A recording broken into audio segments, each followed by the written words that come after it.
Mais uma vez, cumprimento a igreja com a doce paz do Senhor. Queria convidar você a ler Isaías capítulo 6, uma passagem muito conhecida. Espero em Deus que traga edificação para o seu coração. Irmãos, até para saber, o pastor João sempre gosta de que algumas pessoas saibam de algumas atividades que tem na igreja. E caso alguns irmãos não saibam, na igreja nós temos vários trabalhos de evangelismo, do qual nós fazemos parte. Como fomos falado, agora nós estamos em recesso, mas em fevereiro nós voltamos novamente, e sempre, todas as quartas-feiras, quinzenalmente, nós temos um trabalho de evangelismo nos hospitais, na rodoviária, que é uma distribuição de uma sopa, ou então um pão, um lanche, e ali nós abordamos tanto os moradores de rua como os transeuntes, e fazemos trabalho de evangelismo. Aquelas pessoas que nós evangelizamos, nós encaminhamos para centros de recuperação. Hoje nós temos parceria com 6 centros de recuperação, 5 masculinos e 1 feminino. Então, para que essas pessoas do centro de recuperação recebam gratuitamente essas pessoas, nós temos uma parceria. Nós sempre levamos roupas, doações, ajudamos a pagar algumas contas de luz e água desses centros de recuperação, e aí nós podemos pegar aquele morador de rua que não tem condição de ser recebido naquele centro de recuperação. E para isso nós damos tanto o apoio logístico ao centro de recuperação, como apoio espiritual. O pastor Carvalho sempre vai comigo dirigir cultos nos centros de recuperação. Os irmãos não imaginam a alegria que eles têm quando vai um grupo de jovens, de crentes ali, ministrar a palavra para eles. Falo isso porque eu sei que tem corações ardentes aqui na igreja. Eu queria fazer alguma coisa, eu sinto que Deus está querendo que eu saia das 4 paredes. Então fique sabendo que nós temos esse trabalho também em comunidades carentes, nós fazemos trabalhos com famílias e crianças, levamos cestas básicas, fazemos trabalho de tarde da criança. Então são vários trabalhos, e você está convidado a estar conosco, amém? Qualquer coisa nos procure. Queria muito agradecer mais uma vez essa honra, de no primeiro domingo estar aqui compartilhando com os irmãos a palavra de Deus. Agradecer ao meu pastor presidente, nossa querida e digníssima pastora Kátia, nosso querido pastor Abert e toda a diretoria da igreja. Os irmãos acharam, amém? Isaías capítulo 6. No ano em que morreu o rei Uzias, eu vi ao Senhor assentado sobre um alto e sublime trono, e o seu séquito enchia o templo. Toda a igreja, o versículo 2.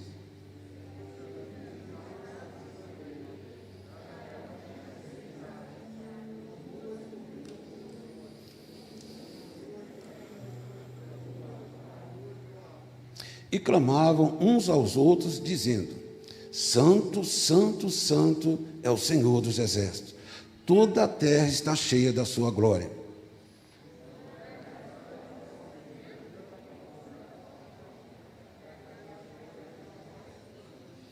Então disse eu: ai de mim que vou perecendo, porque eu sou um homem de lábios impuros, e habito no meio de um povo de impuros lábios. E os meus olhos viram o Rei, o Senhor dos exércitos.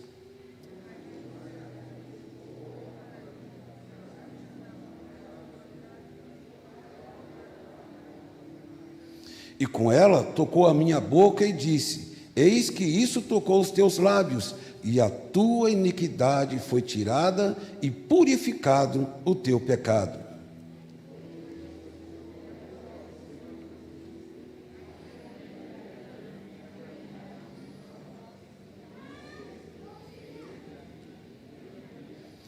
Senhor da glória, estamos aqui na tua presença, na tua casa, Senhor. Todos os teus filhos se deslocaram, meu Pai, com o coração aberto para te adorar, para buscar de ti, meu Senhor Jeová, o crescimento, graça. E nós suplicamos que através da tua palavra, que dá vida, meu Senhor, haja renovo, haja fortaleza, haja comunhão com o teu Espírito. Guarda cada mente aqui, meu Pai, nós repreendemos todo impedimento, todo mal, também aqueles que estão agora assistindo online, meu Pai, sejam também visitados na sua casa. Muitos estão impossibilitados por problema de saúde, mas nesse momento, a presença, a vida e a palavra de Deus chegue na sua casa, chegue na sua vida, meu Pai, para a glória do nome de Jesus, em nome de Jesus. Poder sentar, irmãos, prazer muito grande estar aqui compartilhando algo da palavra de Deus. Eu gosto muito dessa passagem, eu gosto de intitular essa passagem, segundo o que eu consegui depreender dela, as 3 visões de Isaías. Os irmãos viram aqui que o contexto, né, é uma experiência que Isaías teve e como profeta, e uma experiência que ele, em oração na casa de Deus, ele viu ali a glória de Deus, ele viu o próprio Deus que ele tanto falava, né? E ele viu aquela glória, aquela comunhão, aquela coisa linda que foi a presença de Deus e tudo aquilo que envolveu aquela experiência, porque Deus não faz nada sem objetivo. As manifestações de Deus ou a operação de Deus nunca é só por... Não, sempre tem um objetivo. E eu queria compartilhar com os irmãos aqui, no contexto dessas 3 visões de Isaías, os objetivos de Deus, porque essa visão, ela tem um caráter, geralmente visão a gente lembra de olhos, aquilo que a gente vê, mas a experiência vai ser tão forte na vida de Isaías, aquilo que ele viu, que a visão vai ser também interpretada como um entendimento. Depois daquela experiência, ele vai ver as coisas de forma diferente. Por isso que eu estou caracterizando aqui as 3 visões de Isaías, porque num determinado contexto a visão é aquilo que ele viu. Mas nós vamos ver que em outros contextos também, é como depois daquela experiência, ele vai ver as coisas. O contexto aqui, os irmãos já sabem, foi Isaías, era um profeta, e ali ele tinha como seu apoio o rei Uzias, que apoiava muito o seu ministério. E é nesse contexto, então, que nós vamos saber da morte de Uzias, é nesse contexto da morte do rei, que o Senhor vai se manifestar para Isaías. E assim que eu queria compartilhar com vocês a primeira visão de Isaías. A primeira visão de Isaías vai ser a visão da realidade de Deus. Irmão, mas Isaías já era um profeta, ele já falava de Deus. Mas há momentos na nossa vida que, apesar de nós crermos em Deus, apesar de nós professarmos a fé, há momentos na nossa vida que nós precisamos ter uma experiência mais forte com Deus diante do que nós estamos passando, do que nós estamos pensando. Tem um salmo lá, o Salmo 115, que eu gosto muito dele, né? O Senhor está no céu e faz tudo quanto lhe apraz. Mas tem momento da nossa vida que nós não queremos Deus apenas no céu, nós queremos Deus conosco. Queremos a realidade, eu quero que esse Deus esteja aqui agora, Senhor. Eu preciso do Senhor aqui agora no meu quarto. Eu preciso do Senhor agora na minha vida. Eu sei que Tu enche, mas eu preciso de ter algo mais forte da Tua presença na minha vida. Todo servo de Deus passa por isso, a necessidade de uma experiência mais forte com Deus no decorrer da sua vida. Nós vemos que Moisés precisou. Moisés já tinha uma chamada de Deus maravilhosa, mas decepcionado e frustrado, ele foi para longe e pensou: nunca mais Deus vai querer me usar, nunca mais Deus vai ter aqueles planos que a minha mãe falou que Deus tinha comigo, nunca mais vai se cumprir. Os judeus me rejeitaram, eu não sinto nada. E ele viveu no ostracismo, até o dia em que Deus desceu para se revelar de forma diferenciada para Moisés, e ali ele chamou, renovou o chamado de Moisés, e Moisés saiu mais fortalecido. Vemos o caso de Pedro também. Pedro andava com Jesus, e ali Pedro sentiu que, apesar de ter andado 3 anos com Jesus, ele decepcionou tremendamente a Jesus quando o traiu, e aquilo feriu tanto a Pedro, que Pedro também pensou: o Senhor também não é digno que tenha um traidor do lado dele. Já teve Judas, e eu também traí o meu Senhor com a minha negação, então não é digno. Mas o Senhor foi atrás de Pedro e demonstrou o seu amor e renovou: Pedro, tu ainda vai ser usado na minha obra. Elias também passou pelo mesmo processo, né? Profetizando aquela bênção todinha, mas chegou no momento que o desgaste da luta estava tão grande, em que ele entrou numa caverna e pensou que naquela caverna ele ia ser renegado por Deus. Mas naquela caverna Deus se revelou. Todos nós, irmão, precisamos ter uma experiência da realidade de Deus, de uma experiência mais forte que nos ajude a continuar nessa jornada. E uma coisa que Isaías fez foi uma coisa certa. Quando ele estava nessa luta, né, nessa angústia, morreu o rei Uzias. O rei Uzias, talvez, irmão, para muitos não entendam, mas o rei Uzias apoiava o ministério de Isaías. E Isaías sabia muito bem da história da monarquia de Israel. Isaías sabia muito bem o quantos profetas já tinham sido perseguidos e mortos por falar a verdade. E Isaías sabia, hoje Uzias estava comigo me apoiando, mas Uzias morreu. Quem sabe ele não tinha no seu coração temores, como vai ser agora o meu ministério? Porque ele conhecia a história de Israel. Olha, entrou um rei que é uma bênção, o rei que é um crente abençoador, mas quando o bichinho morria, entrava um filho desviado e desfazia tudo que o rei tinha feito. Então Isaías talvez ficou, humanamente falando, por ser homem de Deus, mas é o seu aspecto humano, temeroso. Quem vai ser o seu sucessor? Será que eu vou ser perseguido? Como vai estar a minha vida agora, depois da morte desse homem? E talvez com essa dúvida, como será o meu destino? Como será o meu amanhã? Ele fez uma coisa muito certa. A Bíblia diz que o Senhor se revelou no templo. Ele foi para a casa de Deus. Se há um lugar que o inimigo quer nos afastar no dia da nossa luta, irmão, agora mesmo nessa pandemia, quantas pessoas, com dificuldades emocionais, tantas coisas, e essas pessoas, eles não estão vindo para a casa de Deus, mas foi na casa de Deus que ali aquele homem recebeu a sua vitória. Primeiro, porque tem promessa nessa casa.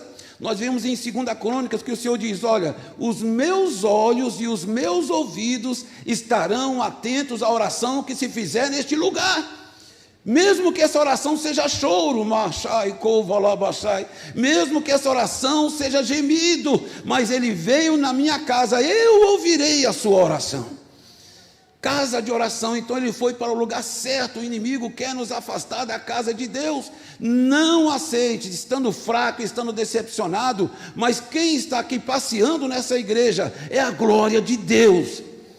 E é necessário você estar num lugar que Deus separou. Isaías, ele tomou essa feliz ideia de, na sua luta, buscar a Deus. E olha só, irmão, uma coisa muito importante, que nessa visão que ele tem, que nós vamos ver aqui, é muito importante, em resposta dessa humilhação, em resposta dessa busca dele, o que vai acontecer? Vai ter essa visão renovadora com Deus.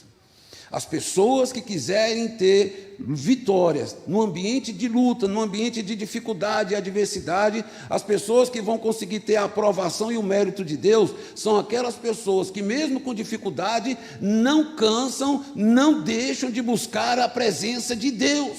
Louvar é muito bom, pregar é muito bom, mas tem horas da nossa vida que isso não basta.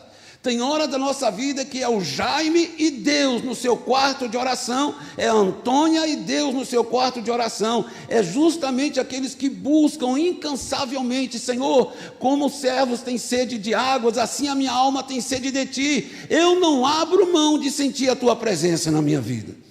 Foi isso que Isaías fez nessa oração, e ele teve a sua resposta. Não há como termos vitória, irmãos. Senão nós vamos ser crentes tradicionais, crentes que vêm para a igreja por tradição, sem o brilho de Deus. É necessário uma experiência renovadora diante de Deus, e Deus está aqui para a glória do nome dEle. Nós vimos aqui que pessoas que passaram pelo vale, e nós vimos aqui que essas expressões deles demonstram o nível de experiência que eles teve. Eles passaram por experiências tão grandes, tão difíceis, mas eu separei aqui alguns versículos que mostram o nível de intimidades que eles adquiriram com Deus por causa da sua busca diante de Deus. E essas verdades que eu vou ver aqui, que você vai ver aqui, são expressões de homens e mulheres que não é para nós decorarmos no dia da nossa adversidade, no dia da nossa dificuldade. Olha só o que falou Jó no dia da sua adversidade, e isso porque ele teve uma experiência profunda com Deus. Jó falou no capítulo 19, versículo 25, eu sei que o meu Redentor vive, e que por fim se levantará sobre a terra, e eu o verei. Por que Jó falou isso, irmão? Porque apesar da sua adversidade, Jó já buscava a presença de Deus. Jó já procurava conhecer a Deus, e claro que ele não vai conhecer na sua plenitude, tanto é que ele ainda vai dizer, apesar das experiências que ele tinha com Deus, Senhor, eu te conhecia só de falar, mas não era verdade, né? Ele ampliou isso, mas Jó buscava uma intimidade com Deus, tanto é que no dia da sua adversidade, o pior momento da sua vida, em que 3 amigos acusando e a sua carne ali se degenerando, ele falou no meio daquela desconstrução, eu sei que o meu Redentor vive. Eu verei o meu Senhor, Ele é real na minha vida. Não eu vou abrir mão de continuar confiando nele. Nós vemos em 2 Timóteo uma expressão de fé que demonstra também um homem que teve uma profunda experiência com Deus. De 2 Timóteo, Paulo dizendo: por essa razão sofro também essas coisas, mas não me envergonho, porque eu sei em quem tenho crido. Olha a importância de nós termos uma experiência real com Deus, irmãos. Não vai ser luta, não vai ser adversidade, não vai ser pandemia, não vai ser depressão que vai nos arrastar. A nossa experiência e a nossa confiança com Deus foi tão forte que por nossos olhos vê destruição, a luta, mas a nossa alma vê presença de Deus nas adversidades. Ele também falou uma coisa muito importante: tudo posso naquele que me fortalece. O que eu quero dizer, irmão, essas expressões são frutos, estão aqui na Bíblia, não para nós apenas decorarmos. Na adversidade, só versículo decorado não adianta, é nós tomarmos por fé. Senhor, assim como Paulo diz, tudo posso naquele que me fortalece. No momento de perseguição, eu quero ter a minha fé inabalável em Ti, no momento da adversidade, porque eu tenho visto que todo aquele que busca a Tua face não ficará confundido. Os irmãos podem glorificar a Deus, porque o seu Deus é real. É o teu Deus, no dia da tua adversidade. Deus não está tendo prazer em ver você chorar. No dia da adversidade, Ele vai mostrar para o mundo, através da tua fé. O mundo saberá que eu sou Deus na tua vida, por causa da tua perseverança. Então, veja então, como é importante para nós uma experiência mais forte com Deus. Ele já era profeta, já falava de Deus, mas ele precisava de uma nova experiência com Deus. E essa nova experiência com Deus, no momento mais difícil, aconteceu quando ele foi buscar a Deus. Ele saiu renovado. Queria dizer para você que o Deus da sua vida é real também. Você não vai para casa e aqui você sente a presença de Deus e lá a luta continua. Não, Ele não vai ficar aqui. Quando você for para a sua casa, o Senhor estará contigo também. Na sua luta, agora Ele está junto, Ele vai te ajudar. Receba a palavra do Senhor dizendo lá no Hebreus capítulo 13: não te deixarei, não te abandonarei, diz o Senhor. Essa é a primeira visão, que foi uma visão muito importante para aquele homem, mas tem agora uma segunda visão. Essa visão agora já não vai ser só visão com os olhos. A Bíblia diz que ele ficou extasiado com aquela visão. Eu vi o Senhor assentado sobre um alto e sublime trono. Eu vi os serafins, que coisa gloriosa. Eu vi a glória de Deus que descia sobre o templo. Num primeiro momento ele ficou extasiado com aquilo, que coisa linda, a luz de Deus. Mas ao mesmo tempo que ele viu aquela glória de Deus agora desceu, passou os olhos de Isaías e desceu para a sua consciência. E nessa segunda visão, que não é com os olhos, quando ele viu a glória e a santidade de Deus, ele viu que aquela glória desceu para o seu íntimo e demonstrou e revelou para ele algo da sua vida que ele não estava vendo: impureza nos lábios. Profeta de Deus, homem que pregava a palavra de Deus, mas estava abrigando impiedade no seu coração. A Bíblia diz que quando ele viu, ele deu um brado. A primeiro momento foi uma coisa gloriosa, talvez ele até dava glória a Deus, mas depois que ele viu o segundo momento, que aquela glória refletiu na sua alma, não foi glória a Deus, foi um grito de desespero. Manto e calabachai, ai de mim que vou perecendo, porque sou um homem de lábios impuros e habito no meio de um povo de lábios impuros, e os meus olhos viram o Rei. O que era para ser só alegria, por isso que a igreja é preparada noite e dia, para que as experiências que ela tenha com Deus sempre forem de alegria, sempre for de expectativa e nunca de angústia e dor. Para isso Deus está preparando a sua igreja, para que o nosso brado de glória a Deus um dia não se torne um brado de misericórdia. Senhor, tem misericórdia de mim. Foi isso que aconteceu com Isaías. Ele viu agora, se ele viu na primeira visão a realidade da glória de Deus, na segunda visão ele viu a necessidade que ele tinha diante de Deus.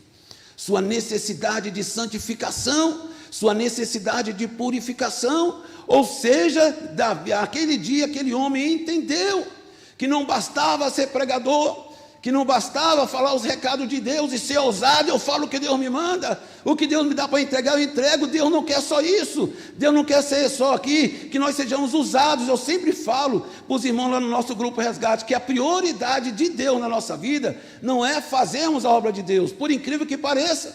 A prioridade de Deus não é nós fazermos a obra de Deus, a prioridade de Deus é Ele fazer a obra em nós, de maneira que a nossa vida seja um objetivo, um alvo da alegria de Deus, que o nome de Deus seja glorificado na nossa vida, que Deus tenha prazer na nossa vida. Não adianta ser usado se o Senhor, a vida não condiz. E no caso aqui de Isaías, nós vimos aqui que essa experiência trouxe para ele aqui uma coisa dolorosa. A gente pode supor que o mesmo Isaías, que emprestava a sua boca para louvar, para pregar a palavra de Deus,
vida espiritual, por exemplo, eles pararam de perguntar: e a minha vida hoje, como está em relação ao que eu era quando eu era novo convertido, que é a fase do primeiro amor?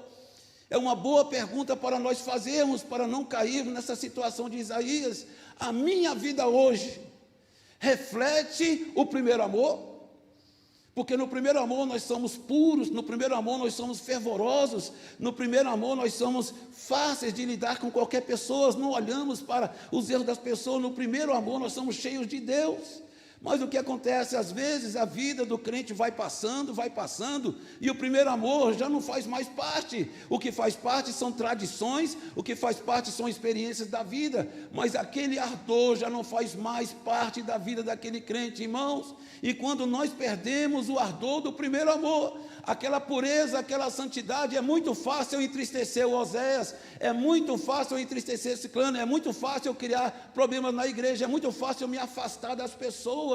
E não vamos esquecer que no livro das 7 cartas de Apocalipse tem uma igreja que foi uma das igrejas mais elogiadas, foi a igreja de Éfeso. Foi uma das igrejas mais elogiadas. O Senhor falou: olha Éfeso, eu conheço as tuas obras, eu sei que teu trabalho, tu trabalha incansavelmente, eu sei da tua paciência, eu sei que você conhece tanto a minha palavra, que você desmascara os falsos apóstolos, eu sei da tua paciência, eu sei que tu não cansa.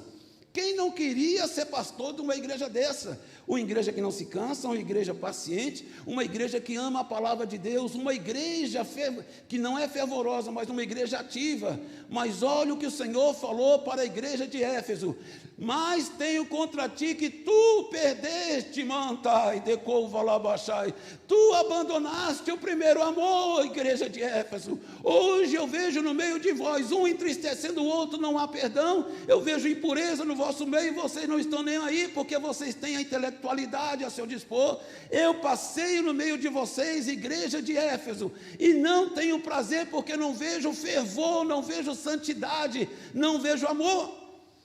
Olha como é importante, irmão, a nossa vida de santificação pessoal.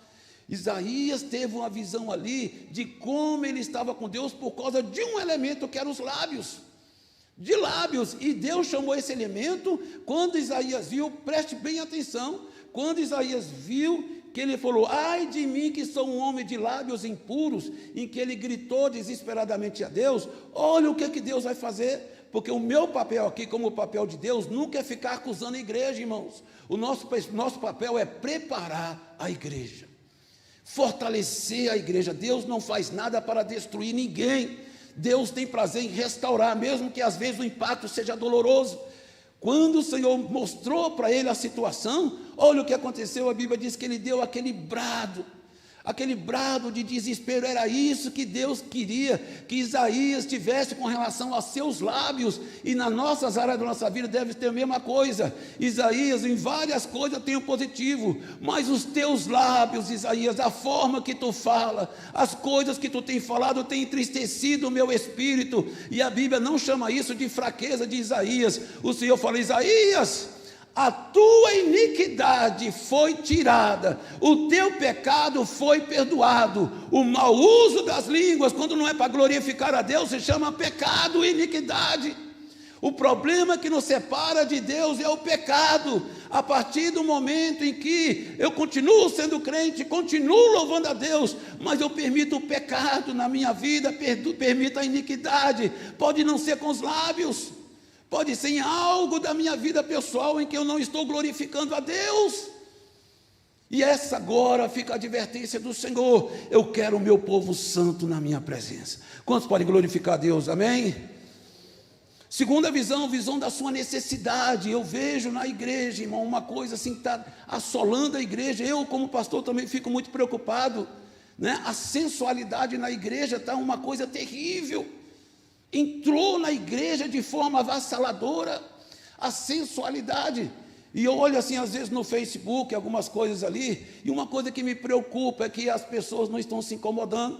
Eu vejo homens, rapazes, mulheres e senhores que tiram suas fotos sem camisa no Facebook. Às vezes a pança está lá embaixo, mas eles não querem saber. Eu quero tirar minha foto sem camisa.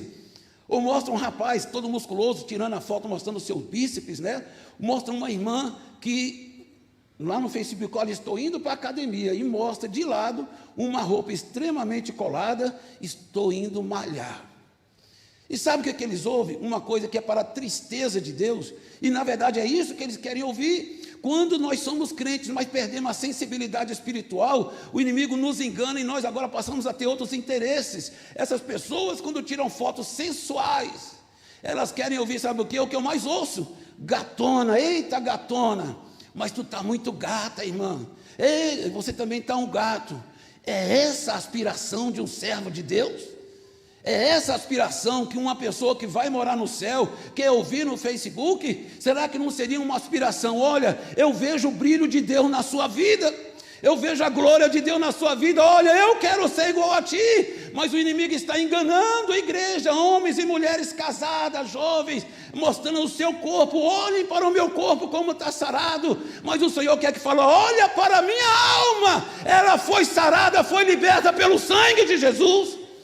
A minha alma era pura, impura, a minha alma era perdida, a minha alma era depravada. Olhem o que Deus fez. Aqui a minha foto antes, um homem perdido, depravado, e aquilo lá. Olhem a minha foto hoje. E as pessoas dizem no seu Facebook: verdadeiramente Deus é Deus na sua vida. Santificação, igreja, é a segunda visão de Isaías, a visão da sua necessidade. Como eu estou diante da presença de Deus. Isso é muito importante para nós. Mas eu tenho a terceira visão aqui, que eu achei muito importante também. Se na primeira visão ele viu a realidade de Deus, o Senhor é comigo, o Senhor está me ajudando. Na segunda visão ele viu a sua necessidade, não basta Deus se revelar para mim, Deus quer mudança na minha vida. O povo que vai morar no céu é um povo diferente. Deus está mostrando áreas da minha vida que o está envergonhando. Eu estava dando lugar ao inimigo, não estava percebendo, mas agora o Senhor me restaurou. Mas tem a terceira visão, que é para isso que a igreja existe. Primeiro nós passamos, a Bíblia diz que o Espírito Santo vem para convencer o mundo do pecado, do juízo e da justiça. Estávamos no mundo, o Espírito Santo nos converteu, nós nos convertemos. O Senhor perdoou os nossos pecados. Mas nós temos dois objetivos quando o Senhor nos salva. Primeiro, nos tornar cidadão do céu, filhos de Deus, perdoados por Deus. Mas a segunda razão pela qual Deus nos salva é para nos tornar servos do reino de Deus. Trabalhamos para o reino do nosso Pai. E nessa terceira visão, ele vai ter agora uma visão da necessidade de Deus. Necessidade de Deus? Deus é todo poderoso, pastor Jair. Deus não tem necessidade, Deus tem. Não que essa necessidade irá destruí-lo, mas Deus tem na verdade uma fragilidade. Qual que é a fragilidade de Deus? Salvar almas. Deus tem uma necessidade. A Bíblia diz que o Senhor estava vendo o seu povo destruído pelo pecado e pela apostasia, e Deus precisava de alguém que fosse a sua boca para orientar e tentar trazer o seu povo de volta. Irmãos, Deus tem necessidade, foi por isso que você chamou, por isso que o Senhor te chamou. Não foste vós que me escolhestes, mas eu vos escolhi a vós. Eu vos escolhi, glorifico o nome do Senhor. Você foi escolhido no meio de 6 bilhões de pessoas. O seu nome está escrito no livro da vida, glorifico o nome do Senhor. Não foste vós que me escolheste, mas eu vos escolhi para que vocês deem fruto. Vão, essa palavra vão quer dizer que no seu caminho, na sua jornada de vida, você dê fruto, não só na igreja, na sua vida, na sua vizinhança, na sua casa. Necessidade de Deus. Deus tem necessidade de salvar. Deus tem necessidade de reconstruir o que está destruído. Quantas casas eu já fui, e você já foi, e ali o diabo estava imperando. Satanás disse: eu vou matar esse menino nas drogas, eu vou matar a filha dela na prostituição, eu vou matar o marido ali na cachaça. Destruição, e Deus te pega e leva para aquela casa, onde tinha sentença de morte. Essa família vai ser destruída, mas tu obedeceu a voz do Senhor e foi naquela casa. Todos aceitaram Jesus e estão na presença de Deus. Reconstruir, restaurar da vida o que estava morto, essa é a necessidade de Deus. Mas eu queria dizer à igreja que Deus precisa de parceiros para isso. Os anjos não podem fazer esse trabalho, quem tem que fazer esse trabalho sou eu e você. E o Senhor até hoje está clamando para nós desesperadamente, há um brado de Deus. Isaías, já te perdoei, Isaías, já te santifiquei, mas agora Isaías, você vai ouvir outro brado. O seu foi de desespero, não foi, Isaías? O seu foi de desespero, não foi? Porque tu sabia que se entrasse na minha presença hoje, tu não iria estar habitando comigo, não foi, Isaías? Por isso que tu gritou: ai de mim, ai de mim. Você lembra que tu gritou? Quantos de nós temos medo de morrer? Quantos de nós temos medo, muitas vezes, do juízo de Deus, porque é terrível? Mas agora Isaías, eu que vou dar o meu brado. Quem há de ir por nós? Quem há de ir por nós? E Isaías captou um gemido do coração de Deus, um gemido no coração de Deus, um anseio do coração de Deus. Quem vai compartilhar comigo o amor que eu tenho pelos pecadores? Quem vai fazer parte comigo? Satanás está dizendo que vai destruir as minhas criaturas. Ele chega para mim continuamente dizendo e acusando os meus, mas quem irá por mim? Deus está falando contigo nessa manhã. Os parceiros de Deus, irmãos, têm que ter o mesmo sentimento de Deus. Deus não precisa de profetas que, eu falo o que tem que falar, comigo é assim mesmo, eu falo não sei o quê. Deus não precisa de profetas homens que são duros com os fracos e são brandos com os errados e com os poderosos. Deus não precisa de pessoas que não se preocupem ou que condicionem a sua vida. Senhor, quando tiver tempo eu vou fazer isso para ti. Deus não precisa de pessoas que Deus tem que se encaixar na agenda dela. Deus não quer esse tipo de pessoas. Deus quer pessoas que se enquadrem na agenda de Deus, que se enquadrem. Eu gosto muito daquele exemplo do Senhor, que mostra como é bonito esse papel do Senhor, um exemplo para nós, a igreja que Ele espera de nós. Lá no Marcos capítulo 6, a Bíblia diz que o Senhor tinha mandado os 70 fazerem a obra. Os 70 foram, pregaram, foi uma coisa mais linda. E a Bíblia diz que quando eles voltaram cheios de alegria. Mas o Senhor viu também uma coisa neles, cansaço. E a Bíblia diz que quando o Senhor viu aquele cansaço neles, procurou pegá-los e levar para um lugar de descanso. Mas a Bíblia também diz que uma multidão viu essa cena, que Jesus estava se deslocando para outro lugar. E a Bíblia diz, então, que quando Jesus estava se deslocando, aquela multidão já tinha ideia para onde Jesus foi, e a Bíblia diz que eles chegaram primeiro. E quando Jesus chegou no lugar que era para dar descanso para o discípulo, a Bíblia diz que o Senhor olhou e viu uma multidão. E a Bíblia diz que o Senhor se compadeceu dela, que era como ovelhas que não tinham pastor. E a Bíblia diz que o Senhor passou a ensinar, em vez de descansar, em vez de Jesus repousar, não, eu vou ensinar. Deus precisa de pessoas que tenham o mesmo sentimento de Jesus, compaixão pelas almas, ainda que custe o seu dinheiro, ainda que custe o seu tempo, ainda que custe sua saúde, mas Senhor, o seu interesse do meu Pai fala mais alto, porque o Senhor me deu exemplo. O Senhor falou que a sua comida era fazer a vontade do seu Pai. Então, Senhor, na minha vida também, levante a sua mão direita na presença de Deus. Que a sua vida seja um instrumento de Deus para essa sociedade. Queria perguntar, quantos Deus pode usar, amém? Deus pode contar contigo? Que Deus, Ele te salvou, tem te dado capacidade. Deus não quer pessoas que se satisfaçam com tudo que está acontecendo. Eu já tenho minha casa, minha esposa, está tudo bem. Não, o Senhor está falando conosco nessa noite, necessidade de Deus. Deus quer pessoas que se incomodem. Senhor, o Senhor tem feito tanto na minha vida. Quantas pessoas morrendo de Covid, e eu podia estender a minha mão sobre aquela pessoa. Há uma promessa de Deus para cada um de nós. Imporão a mão sobre os enfermos, eles serão curados.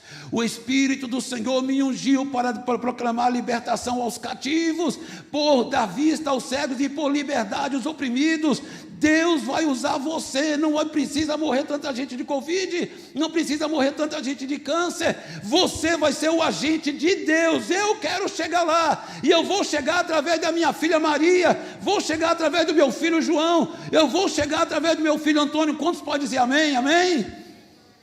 Necessidade de Deus. E a partir disso, Isaías mudou sua vida. O seu medo saiu, os seus temores saíram. E uma coisa aconteceu na vida dele, irmão, mas para isso foi o de menos. Isaías, se ele tinha o temor com relação aos reis de Israel, infelizmente aconteceu. Um dos filhos do rei Manassés, a tradição fala que Manassés, por não gostar das suas pregações, o matou serrando ao meio.